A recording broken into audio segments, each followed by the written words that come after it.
হুকুম হয়েছে আমি এইখানেই থাকবো, আমার কোনো চিন্তা নাই। এরকম ভাবে ইব্রাহিম আলাইহিস সালাম দাওয়াতের কাজে দূরে চলে গেলেন। চলে যাওয়ার পরে অনেক বছর যাবত দূরে থাকতেছেন। এখন আল্লাহ তাআলা আবার ডাক দিয়ে বলতেছেন, ইব্রাহিম তোমার কি স্ত্রীর জন্য, ছেলের জন্য মায়া হয় নাকি, ভালোবাসা জাগে কিনা, তুমি তাদেরকে দেখতে যাও কিনা? আল্লাহ তাআলাকে বললেন, না না আল্লাহ, আমি আপনার প্রেমে মুগ্ধ হয়ে রয়েছি, আমার স্ত্রী, আমার সন্তানের জন্য মায়া হয় না, আপনাকে আমি বেশি ভালোবাসি। আল্লাহ তাআলা বললেন, তাহলে যাও, তুমি চলে যাও। তার কাছে যখনই চলে গেল, আর এইখানে হাজরা আলাইহিস সালাম যখনই দেখলেন তার খাবার শেষ হয়ে গেল, খেজুর শেষ হয়ে গেল, পানি শেষ হয়ে গেল, আর খাবার নাই, স্তনের মধ্যে দুধ শুকিয়ে গেল, ছেলে ছোট বাচ্চা কান্নাকাটি করে খাবারের জন্য খোঁজে, এখন তো খাবার পাওয়া যায় না, খাবার দিতে পারে না। যখনই হাজরা আলাইহিস সালাম দেখলেন পানিও শেষ, খেজুরও শেষ, স্তনের মধ্যে দুধও শেষ, এখন কি করলেন? তার কোন কোন হাদিসে পাওয়া যায় তার জিহ্বাটা ইসমাঈল আলাইহিস সালামের মুখের মধ্যে ভরে দিয়েছেন। জিহ্বার মধ্যে যে লালা আছে সেই লালাও দেখা গেল এক পর্যায়ে শুকিয়ে গিয়েছেন। যখনই শুকিয়ে গিয়েছেন, তাড়না করতেছেন, এদিকে দৌড় দেয়, একবার সাফা একবার মারওয়ায় দৌড় দেয়, বারবার দৌড়াদৌড়ি করতেছেন, উঁচু পাহাড়ের মধ্যে উঠতেছেন, দেখেন কিনা দূরে কাউকে দেখা যায়, কার থেকে একটু পানি নেওয়া যায়, কার থেকে একটু খাবার নেওয়া যায়। এরকম বারবার দৌড় দিলেন, বারবার দৌড় দিলেন, বলা হয় 7টা দৌড় দিলেন, একবার সাফা পাহাড়ে উঠে, একবার মারওয়া পাহাড়ে উঠে 7 বার দৌড় দিলেন। আর দেখা যায় আর দৌড় দিতে পারেন না, গার মধ্যে আর শক্তি নাই। এবং এখন বলতেছেন আল্লাহ তাআলার কাছে উপর দিকে তাকিয়ে, আল্লাহ তাআলা আমার যত চেষ্টা করা ছিল আমি চেষ্টা করেছি, এখন আপনার মদদ ছাড়া, আপনার রহমত ছাড়া কিছুই পাইতেছি না। আপনি যদি বাঁচিয়ে দেন আমার শিশু সন্তানকে ইসমাঈল আলাইহিস সালামকে, তাহলে বাঁচবে, আর যদি আপনি না ব্যবস্থা করেন তাহলে চলে যাবে দুনিয়া থেকে। দেখতে পাইলেন হঠাৎ করে মাকামে ইব্রাহিম যেই জায়গাটাকে বলা হয়, ঝমঝম কূপ শুরু হয়ে গেল, পানির ফোয়ারা ছুটে গেল, ইসমাঈল আলাইহিস সালাম পায়ের নিচ থেকে পানি ছুটে গেল। তখন পানি পান করতেছেন, এখনো হাজিরা টনকে টন পানি নিতেছেন। যেই কোন মানুষ সৌদি আরবের মধ্যে যায় তখনই মাকামে ইব্রাহিম ওই জায়গায় সেই পানিগুলো নিয়ে মানুষ খায়। অনেকে খাইছেন, অনেকে হাজিরা খাইছেন, আলহামদুলিল্লাহ আমিও খাইছি। সেই পানিটা একটু মিষ্টি মিষ্টি লাগে, তো সেই পানি তারা খেয়ে বাইসে আছেন, অনেক বছর হয়ে গেছেন, সেই 90 বছর, এবং বলা হয়েছে আরো কেউ বলছেন 13 বছর, কেউ বলছেন 18 বছর, যখন বালক হয়েছেন, অর্থাৎ যখন একটু বড় হয়েছেন ইসমাঈল আলাইহিস সালাম, তখন আসছেন। ইব্রাহিম আলাইহিস সালাম তখন আসছেন, আসার পরে বলতেছেন, ছেলেকে বলতেছেন, বাবা, এখন চিন্তা করতেছেন আমি স্ত্রীকে যদি বলি আল্লাহ তাআলা যেই স্বপ্নে দেখিয়েছেন ছেলেকে, তোমার ছেলেকে ভালোবাসার ছেলেকে কোরবানি করে দাও, জবাই করে দাও, আমার নামে জবাই করে দাও, এটা যদি আমি আমার স্ত্রীকে বলি, স্ত্রী যদিও আবেদিন সলিহিন কনিতিন, যদিও ধৈর্যদার নেককার, আবার যদি বলে ফেলে এত বছর ধরে তুমি ফিরে আসছো, খাবার ব্যবস্থা করো নাই, এখন তুমি আমার ছেলেকে নিতে আসছো, জবাই করবে, এটা আমি হতে দিব না। এটা যদি হয়ে যায় তাহলে তো আমি কোরবানি করতে পারবো না, তাহলে তো আল্লাহর পরীক্ষায় উত্তীর্ণ হতে পারবো না, পাস করতে পারবো না। এরকম যখন বললেন তখন আমি বলে দেখি, ছেলেকে বলে দেখি। ছেলেকে যখন বললেন, আব্বু তোমাকে তো আমি স্বপ্নে দেখেছি জবাই করার হুকুম হয়েছে, আল্লাহ জবাই করার জন্য বলেছে। ইসমাঈল আলাইহিস সালাম যেহেতু সে জানে বুদ্ধিমান, জ্ঞানী, নেককার, সে জানে নবীদের স্বপ্ন হয় সত্য। নবীদের স্বপ্ন কি হয়? সত্য হয়। যেটা স্বপ্নের মধ্যে দেখে ওইটাও কি সত্য হয়। শয়তানে কোন নবীদের স্বপ্ন মধ্যে আলিজান দেখাইতে পারে না। তখন ইব্রাহিম আলাইহিস সালাম যখন ইসমাঈল আলাইহিস সালামকে বললেন জবাই করার জন্য, স্বপ্নে দেখেছেন, সে বলল বাবা আমি রাজি, চলো তাহলে চলো, আর দেরি করিও না, আল্লাহর পরীক্ষা তোমার জন্য, তুমি পরীক্ষায় পাস করো, চলো আমরা চলে যাই।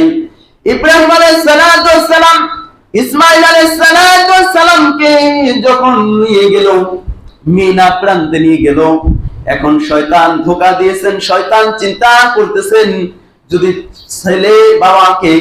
বাবা ছেলেকে যদি কোরবানি করে দেয় তাহলে তো পরীক্ষায় উত্তীর্ণ হয়ে যাবে, পাস করে যাবে, আবার পাস করতে দেওয়া যাবে না।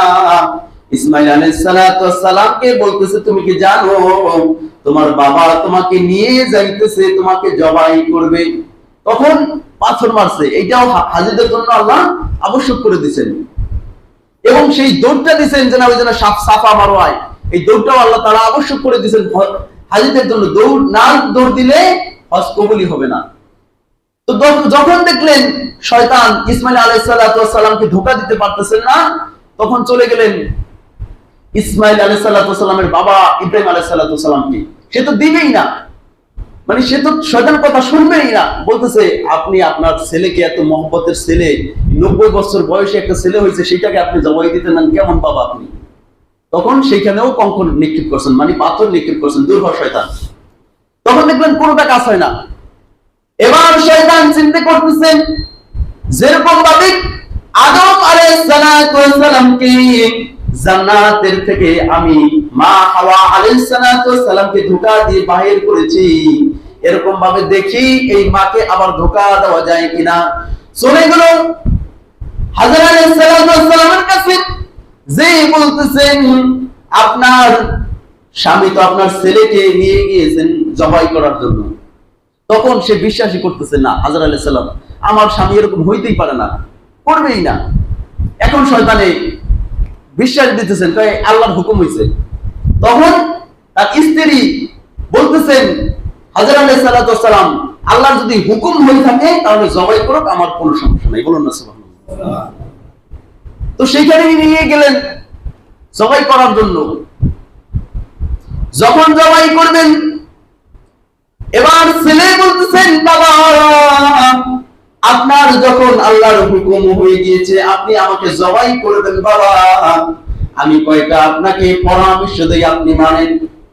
1 নাম্বার, আমার হাত পা বেঁধে দেন, যখনই জবাই করবেন আমি যদি লড়াচড়া করি তাহলে বেদবি হয়ে যাবে, তাহলে আপনার সাথে লড়াচড়ার কষ্টের কারণে যখন ছুটাছুটি করবো, লড়াচড়া করব, আপনার গায়ে লাগলে বেদবি হয়ে যাবে, আপনি আমাকে বেঁধে নিয়েন, এবং আপনার চোখও বেঁধে নিয়েন, আমার চক্ষু বেঁধে নিয়েন, কারণ যখনই জবাই করার জন্য ছুরি চালাবেন 4 চোখের যখন মিলন হয়ে যাবে বাবা, তখন আর জবাই করতে পারবেন না, ভালোবাসায় পড়ে যাবেন।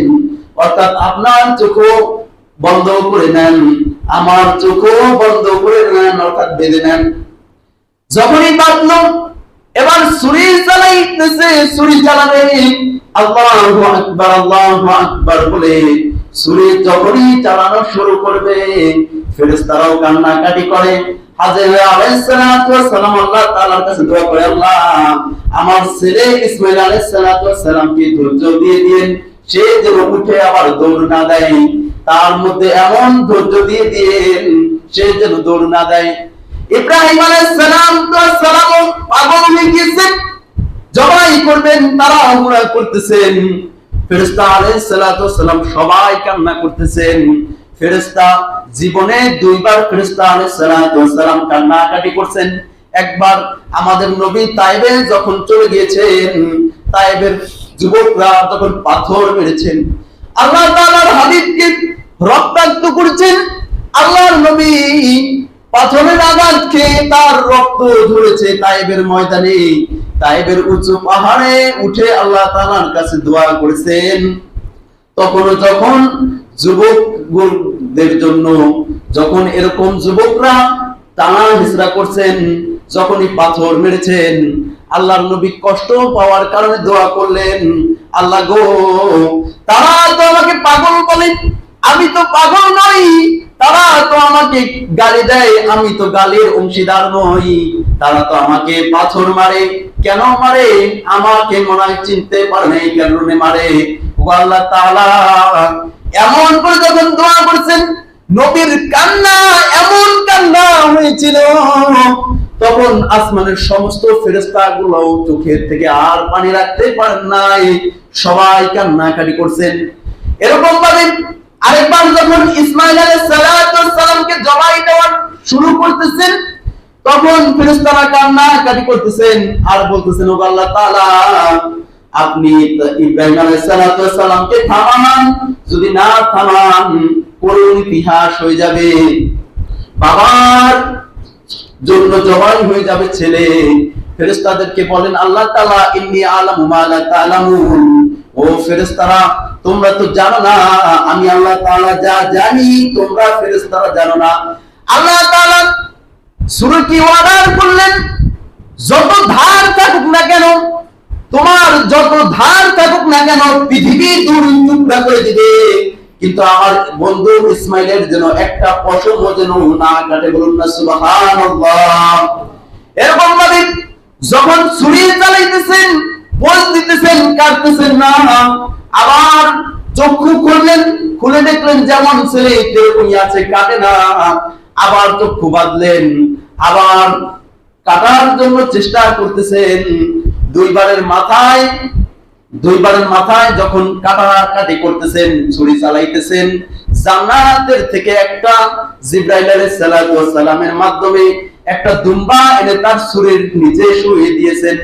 যখনই পড়তেছেন, ছিটকে রক্ত বাহির হয়েছেন, গায়ের মধ্যে রক্ত পড়েছেন, চক্ষু করে দেখতেছেন তার ছেলে এক সাইডে পড়ে রয়েছে, আর দুইটা পোজে তার গলাটা, দুম্বাটার গলাটা কেটে গিয়েছেন। ইসমাঈল আলাইহিস সালাম বলতেছেন, বাবা এত ধার, দুইটা পোষে জন্তুটা জবাই হয়ে গেল। আল্লাহ তাআলা বললেন, যাও জিবরাইল, আমার বন্ধুকে বলো আমার পরীক্ষায় সে পাস করেছে।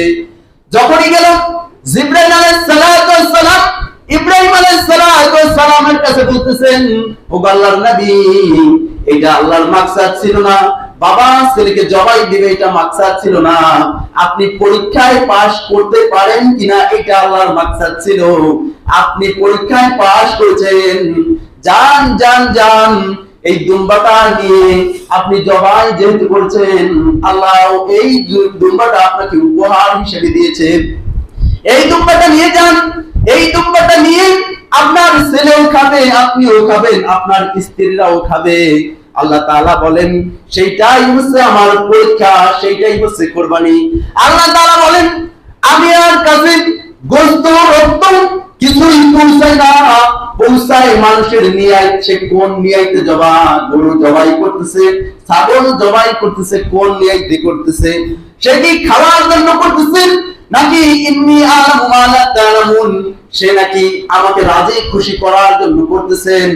কুলিন্না সলাতি ওয়া নুসুকি ওয়া মাহইয়ায়া ওয়া মামাতি লিল্লাহি রাব্বিল আলামিন।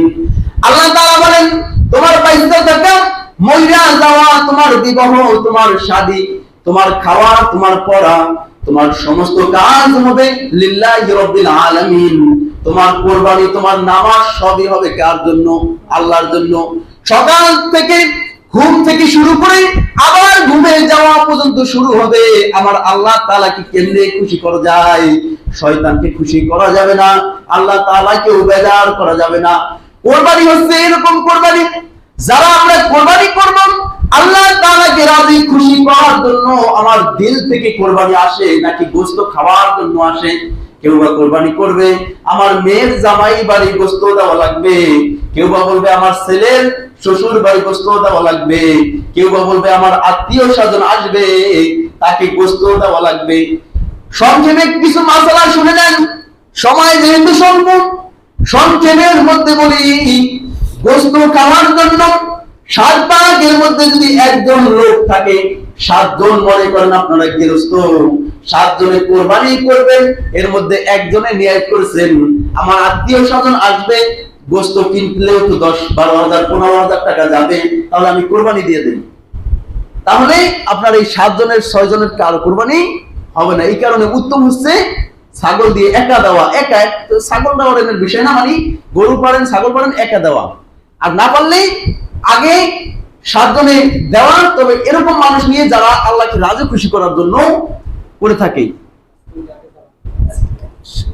এক মিনিট শেষ করে দিতেছি।